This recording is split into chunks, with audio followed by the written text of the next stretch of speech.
help with rolling over. Now I'll let my trusty rubber doll take over. So when you're working with the rolling over, especially when you think you suspect a heavy head, and that's where you're at, you know, you probably could just jump down to the tummy time course a bit, but c'est la vie, or work it through the boot camp. But you really want to make sure there's a midline, sternums. You know, we look at basic midlines going through the side of the chest or the lats, shoulders, pelvic, pubic bones, but really every cell in the human body has a midline crossing.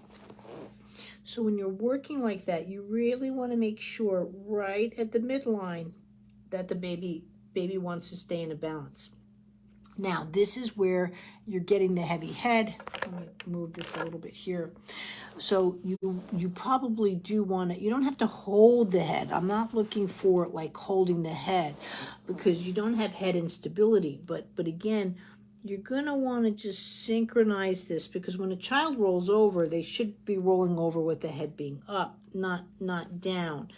And so when you're here, and just bringing this over. If you notice, I get real low and down and low and just working with that. It is much harder to work at this aspect of rolling over. You can even see my rubber doll has the instability. I really like to go for the cocoon method. If you're working with your child straight on, I mean, you can be here from behind and do it. This can be a little bit easier working with that head.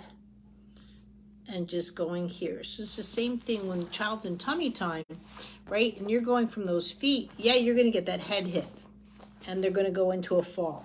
The rolling over examples that you're showing me are a fall. And so what you're gonna be here doing, now, I might be underneath the chest. This way, I have to hold my rubber doll a bit. I can come around this way, but you wanna activate where that back wants to roll over. And allowing the baby to experience that rolling over. Now, I'm a bit high with the head right now, but this later on would be coming into sitting, let's say. Again, this is where the fun of rubber versus just having a baby that I can just pull out of a box. And so I'm just here. You don't want to have that, remember, no clam hands. You can just see how light I am on the body. And that way, too, they never get stuck. Hi, sweetheart. And then you can go back. You can have it through the pubic bone. But I think really is just that you are just going too far out in your case. I'm not saying that technique doesn't work for some babies, but really that technique is for babies that are rolling over and get it. Sorry, I'm just trying to fix this. That technique is for more the babies that are rolling over and get it versus, you know, again, you're seeing the head wanting to come here versus that crossing midline through the nose and then rolling over that way. But you know what though, you're getting progress and just keep it up. You're right, just change your technique just a little bit.